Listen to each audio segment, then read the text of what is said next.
the young people buying their first home. It's a big problem for them in the future. Thank you very much. Well, thanks for that question, Mr. McDonald. And you know, it's interesting because just this year, my daughter and son-in-law bought their very first home in Innisfil because that's where they could afford to buy. They couldn't afford to buy in Newmarket. It's the same as when I bought my first house in Newmarket. I couldn't afford to buy in Toronto, even though I was working there. So it seems like things go in cycles. But you know, we realize that one of the most important investments that people are ever going to make is their home. And we really do want to support families to achieve these goals. It's one of the reasons why we put the first-time home buyers tax credit in place. We are expanding the home buyers plan that will allow young people to use their reserves or their investments to purchase that home. And that's how Shannon and Kofi bought their house. They had some investments and they used that money. There are criteria for paying it back. But the other thing that we've done is we've established the home renovation tax credit. And for those of you who don't know, that is an idea that came out of the Newmarket. And I'll turn it over to Kyle. Thank you for that question. Of course, first home purchase is a significant purchase. My children are much too young to buy homes yet, but I'm obviously concerned about the future and that there's a condition there that allows them to buy homes safely. So we're going to allow home buyers to tap into their investments more than they can now, existing investments, and have a longer time to pay them back to purchase their first home, and make sure that, again, there's a good system in place to do that. And a good job also helps you buy your first home, so we're going to invest in the economy to make sure there's good jobs so people can buy their first homes and their first cars and appliances and things that grow the economy. We need to make sure that investments happen to keep growing the economy. Thank you very much, and to you, Yvonne. So I'd like to address that question so that it includes more people than just those who actually do benefit from tax credits and who can tap into their investments, because I don't know a lot of people. I don't think half the people in Newmarket are in that position in the first place, but it's nice for those who are. I think that what we need to do, and the NDP is committed to helping with student debt by reducing and eventually eliminating the debt, the interest on student loans, because I think a lot of young people are graduating, having a hard time to find work, and also immediately in debt upon finishing school, and I think it's not okay for our governments to profit on student debt. And also, is necessarily interested in a house. They might just want to be able to have housing, and right now in Newmarket Aurora, housing costs and rental costs are higher than anywhere else. Rental costs are as high or higher than in Toronto, so we need to create affordable housing, and that's where the NDP will go back to the basics and back to the drawing board and say, let's get that national housing strategy back that was dropped by the Liberals and left on the Okay, my name's Anthony Chen. I look around the room and I see a lot of gray hairs, bald heads. From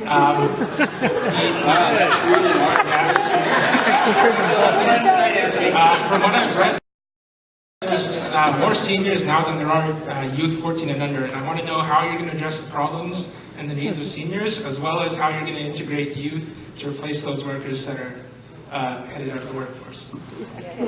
So, I mean, we want to make sure, as I mentioned, that seniors have the dignity and the respect they deserve in their retirement. We're going to increase the OSC and the Guaranteed Income Supplement. We're also going to pay, and we're going to make sure the CPP is there for generations to come. We're lowering the retirement age back down to 65 from 67. We also want to make sure that the cost of living allowance that is built into the OAC and CPP is pegged to a new index, which is the seniors price index, because evidence shows that the goods that seniors buy escalate at a faster rate than the goods that the regular consumer buys. So we want to make sure that their payments are keeping up with the inflation of the things they actually buy. So we're going to make sure that we do that. We're also going to invest through our infrastructure fund to help build seniors' homes and centers for seniors as part of the community infrastructure fund. So all of that, I think, it will be helpful on that front. And then you said how to integrate youth into the workforce, was it? I'm afraid your minute's up. Want to get a minute for each part? No. Come talk to me after and I'll be happy to chat with you. Nice try, Kyle. Yvonne, it's up to you. I'll keep mine short because many of the things that Kyle mentioned, the NDP has had in their platform for quite some time in terms of reducing the age of retirement back to 65 where it belongs, investing in CPP and investing in GIS to make sure that seniors can retire with dignity, and we're going to lift 200,000 seniors out of poverty. Also, lowering the retirement age means that we're going to open up jobs, but I think more importantly for youth, we need to create new positions, and we're committed to doing that, 40,000 new positions through the nonprofit and profit sector, and also address this issue of unpaid internships, which we think has become a modern day form of exploitive slave labor. Accumulating debt and going through school and being paid and unpaid for 3 years to get job experience. That's not, it sounds better when you call it an internship, but it really isn't anything better than that. Thank you very much. And now Thanks for the question. You know, I look at my dad who just turned 96 2 weeks ago, and so the likelihood of my living a long life when his grandmother was 104 and her sister was 110, I said to my husband, we better put a lot of money into the RRSPs.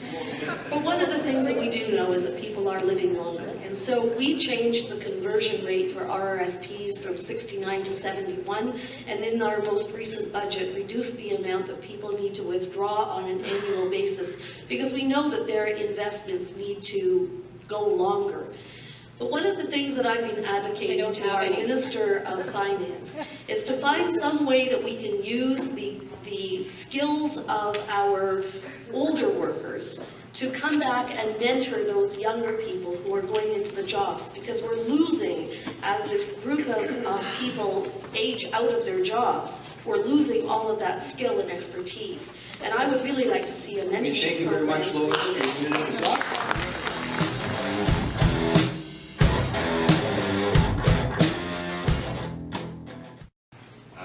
I'd like to hear your opinions on the legalization of marijuana. Can I go first? As long as you don't inhale. Yvonne, I believe you are first, so you'll get the last toke here.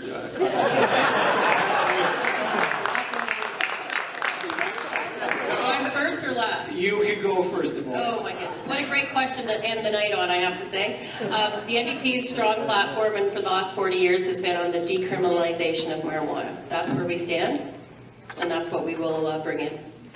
Thank you. Lois? Well, the Liberals and the NDP want more accessibility. We're going to continue to protect our children. We want to reduce smoking. Came into my office recently, a registered nurse who has 40 years in the mental health field. She said, the unit where I work, young people, mostly male, between the age of 18 and 25, come in with a diagnosis of drug-induced psychosis. The drug is marijuana. Whether they are daily or binge users, it has damaged their brains. The not-so-lucky ones have so damaged their brains they are destined to live unfulfilled lives in their parents' basements with frequent admissions to the psychiatric unit. That's a nurse who works in our community. That's an important A nurse. I told you, Mum, I'll get a job when the trends change. Now, bloody hell, what time's dinner? I'm starving. Bloody starving. I can't get a job with no bloody money anyway. Bloody hell. So we're going to, of course, take steps to legalize marijuana as opposed to just decriminalize it. We think legalizing it will shore up or free up a lot of resources that are used on the so-called war on drugs, which is just not working. And this fear that it's going to be more accessible because it's legal is just ill-founded. Anybody that believes that doesn't know reality. There's not a person in this room that couldn't go out and buy marijuana right now. Well, that's how accessible it is. Let's make sure it's safe. Let's tax it. It can be a revenue driver. The state of Colorado made $3 or $4 billion in its first year of legalizing it. Taboo that we need to cross before we realize that this is the right process to take, and anyone who says otherwise is merely fear-mongering. It's sometimes difficult to kind of figure out the differences between this tax rate and that cut and this infrastructure and that healthcare. It just becomes a blur. So in a minute, what I would very much appreciate is if you could try to point out the key points of difference between your parties and the other parties. Thank you for the question, because we are going to continue to do exactly what we have been doing all along. Having a low tax plan for Canada for jobs and growth. As I said earlier, we have seen 1.3 million net new jobs created overall since the depths of the recession. We've done that by reducing taxes year over year, nearly 180 times. Do you know that the federal portion of your tax is at the lowest that it has been in 50 years? That's since John Diefenbaker was the Prime Minister. So you can see what the Conservatives have already done. We are going to continue to put money back into the pockets of ordinary Canadians. We do not believe that tax hikes are the way to go, and we absolutely know that budgets don't balance themselves. Thanks for that, and that's a great question. So we're also, the distinction between us is we're going to invest in Canadians, invest in job growth, and create an economy that works for everyone. We're also going to grow the middle class by cutting their tax rate instead of giving checks to millionaires. We're going to fund this by taxing the 1%. No other party is doing this. These are true distinctions.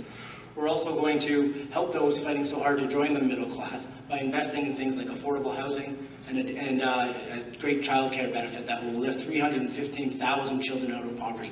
These are the types of things that are distinguishing features.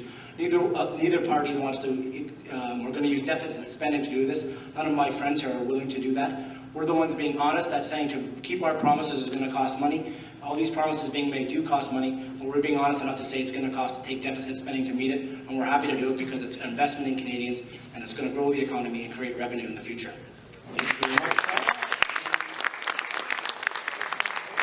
So I think the thing that distinguishes the NDP from the others are clearly that we have always had a strong belief that doing things collectively, and that is through our tax system, is a very efficient and effective and fair way to do things. So our start in reinstating more of a progressive tax system is to tax those who have the very most, and to also close those loopholes that allow for revenues that we need to generate to reinvest back in our public health care and our other systems. We would do that immediately. We also believe that our economy will run more smoothly with a strong federal partner, and someone that will not only put all their eggs in one basket. So we feel that we need to have a diversified economy, and that things like childcare, we can't just rely on people. People make good choices for their own children, but when choices aren't available to them, the choice means nothing. So when we're talking about creating universal childcare, just as we brought in universal health care, we're talking about making choices available to people and making it affordable. So we really want to focus on people who are trying to make ends meet in this region and in this riding and right across Canada, and that is what clearly distinguishes us from the other two parties. Thank you.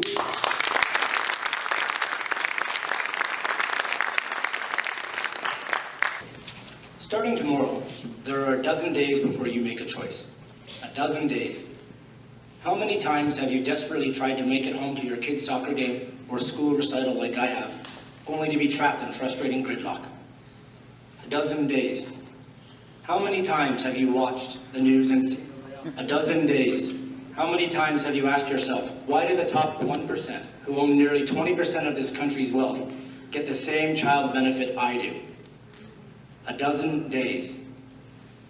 Yes, this is just a small sample of what can change in a dozen days. Real change, transformational change. Because Canadians should want a better government, not just a different one. It all comes down to what country do we want to build. As a commercial litigator, I work with businesses, big and small, who struggle in these tough economic times. Through my work with the United Way, I've seen the distressing level of poverty and homelessness in York Region. And as chair of the Aurora Newmarket Family Health Team, I know the importance of quality health care and stable, predictable funding.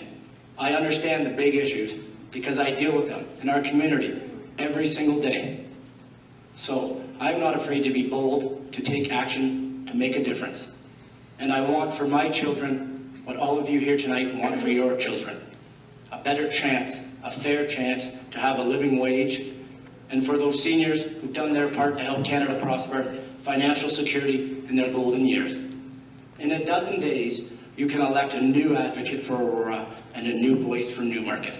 A voice that will be heard, not just from this riding, but joined in chorus across this nation. This is the Canada I want. This is the Canada I will build. This is what we can do together in a dozen days. Please join us. Thank you. I trust that following from our debate this evening, it's easier for everyone to appreciate the differences in each of our party platforms. I've had a lifetime of interest in politics and involvement in community, which has included working at numerous levels to affect change on issues such as affordable childcare, income inadequacy, universal childcare, and sustainable food insecurity. These are issues of critical importance to all of us as Canadians, and frankly, I'm astonished and I'm angered that in 2015 we are still needing to make a case for these basic elements that are necessary for all Canadians to enjoy a quality of life, economic security, and well-being for themselves and their families. I would invite you all, when you have the time, to check out a new research report called It's More Than Poverty, and it's about employment precarity and household well-being. The research shows us, as I spoke of earlier, that the type of work that we're creating in this country is part-time, precarious, low-paying, without benefits and security. And this has increased by 50% in the last 20 years across Canada. In the GTA alone, less than half of workers have full-time, stable employment. We can't build a country on that. Instead, during this election, the Conservative Party is working overtime to distract you from these critical issues by playing to people's fears and employing divisive tactics that could take us back decades in how we think about our communities and how we respect the very diversity that is Canada. The Liberals are inclined to agree with the Tories on several of these big issues, Bill C-51 and the secretive TPE trade agreement. So the things that distinguish them from each other are less significant. Canadians have been saying to us since February that we need change. We've endured 147 years of Liberal and Conservative rule in this country. I think we can do better. This is not the best we can do. On October 19th, I invite you to defy fear, deception, and divisiveness, and vote for real change that puts Canadians, their communities, our environment, and our quality of life first. Thank you so much, and thanks to the Newmarket Chamber of Commerce for arranging this opportunity to debate our national issues. And I'd like to say thanks too to the candidates who have stepped forward. Our democratic process is really strengthened when there is vigorous exchange of ideas. As I stated in my opening remarks, this election is a clear choice about who is competent to manage our economy in light of a global economic turmoil. Our low tax plan for Canada has seen an increase in jobs and economic growth and more money in the hands of ordinary Canadians. Increased trade, only 5 agreements when we took office in 2006 to 44 today. It was John F. Kennedy who said, "A rising tide raises all boats." And so we will all be better off with the exchange of goods and services, more jobs, more prosperity, and more opportunity. Newmarket Aurora is home to people from every part of the globe, and as I have continued to door knock, I am aware of the diversity of our community, a diversity that will help bridge Canadian businesses into their countries of origin. And as this expertise is harnessed, our government will ensure that the barriers to trade are removed. There is much more to do, and I am up to the job. My record is clear, the record of our government is clear, and I ask for your support on October the 19th. Thank you.